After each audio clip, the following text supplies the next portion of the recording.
Hello and welcome to Six Strings and 1 Year.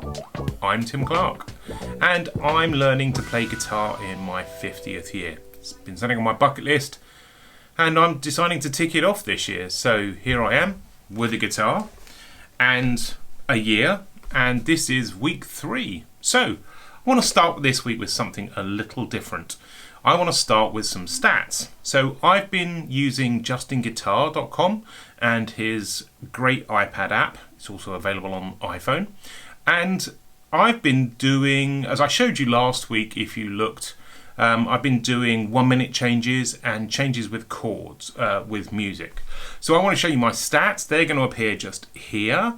So this week you'll notice, if you look at last week's, which is up there, and then this week's down here, you'll notice that my stats have improved for 1 minute changes. So well done me. I've done well this week. I've also been working on my changes with chords, and that's basically where you get to try and do 60 changes in a minute, and they take you, in fact I'll show you a screenshot and it's just there. They do a change every second, I guess, so that you do 60 changes in a minute, but they're with a backing track and they're with a click so that you can get used to the tempo and do things on the beat. So it's really good. It's a great way of learning rhythm and a great way of learning how to change chords in time with the rest of the music. But I wanted to do something a little different today because I've done quite well with those. I wanted to play you some of a track. I tried playing you a bit of Wonderwall extremely slowly last week. And this week I wanted to try and improve on that by not playing something. There's 3 tempos in this app. One of them is normal, which is fine. One of them is slow, which is half speed. And then there's really slow, which is quarter speed, which is what I attempted to play Wonderwall at last week.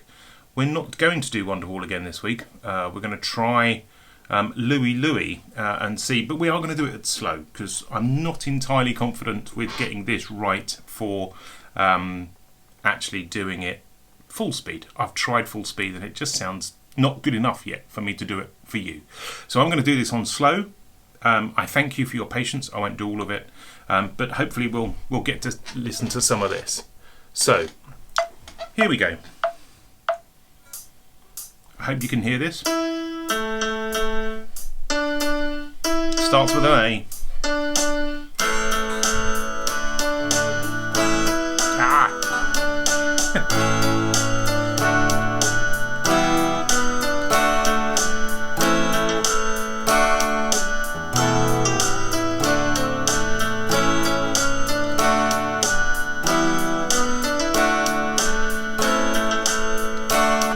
Must pluck the right strings. Oh, wrong one.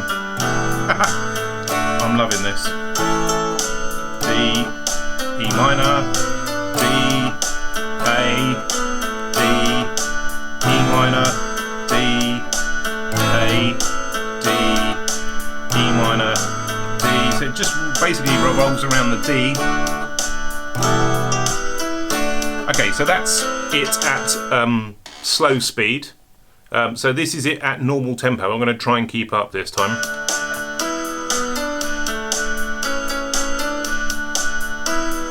Here we go.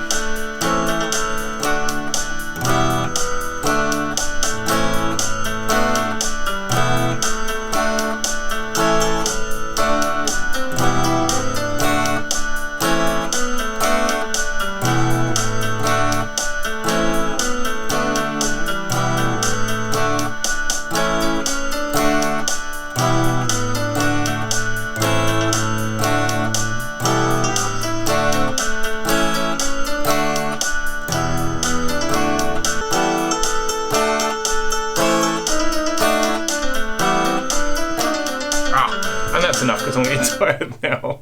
So anyway, as you can see, I'm trying to keep up. We're getting there. E minor, D and A, and it's not about the chords, it's about the fast changes. So that's really tricky so far, but this is week 3. I mean, come on, what did I expect? But I'm getting there. I'm getting there slowly. I'm seeing progress in my chord changes, which is evidenced in the charts I showed you earlier. I'm pleased with this week. It's been, hard work doing all the chord changes, trying to get them all going. My plan for this week, for this weekend, is to finish off the D minor changes, which are, uber tricky. As you can see, it takes me a while to get to D minor. But D minor to D is fine. We can do that. That's easy. But I'm sure that's not the way you're supposed to do it. You're probably supposed to do that and then change back to the fiddly fingers bit, back to D minor. But I just slide my finger up, and it seems to be that you can do that.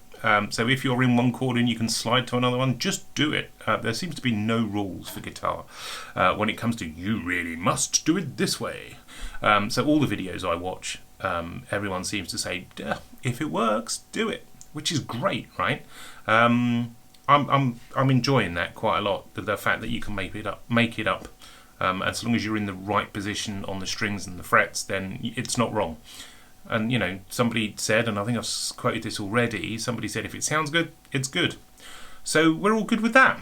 So this week I'm going to get finished on the D minors, and then I'm going to start on my G and C. So we learnt those. We learnt those last week, and we've been fiddling about with those during the week. This is the C, and then this is the G. And actually, I prefer playing it as a full G. With the two fingers at the bottom here. I don't know if you can see that, the two fingers on the bottom two strings. And it's not that it's any, it's not that it sounds any better, it's just that I find it more comfortable than just sticking that one finger on the bottom. It sounds hardly any different. Or hardly any different, especially when you've got the G at the top there coming in on it.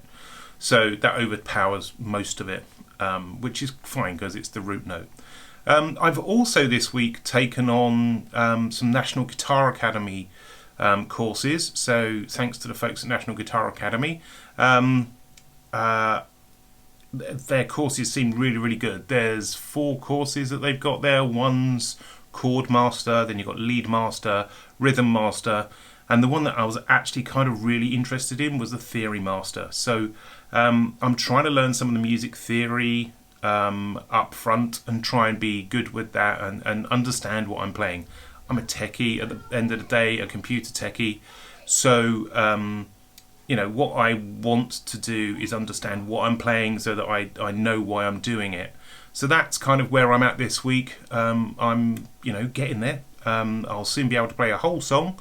Not that I'll ever do a whole song on here, I don't think, because nobody wants to see me do this, because there's hundreds of other YouTube videos that do it better. But we're getting there. It's all good. So that's it for this week. So I'll leave you with some Louie Louie. We'll see how we go. Take care.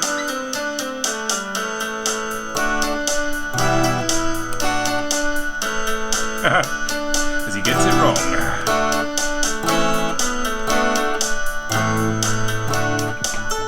Keep going, it'll be fine, nobody will notice.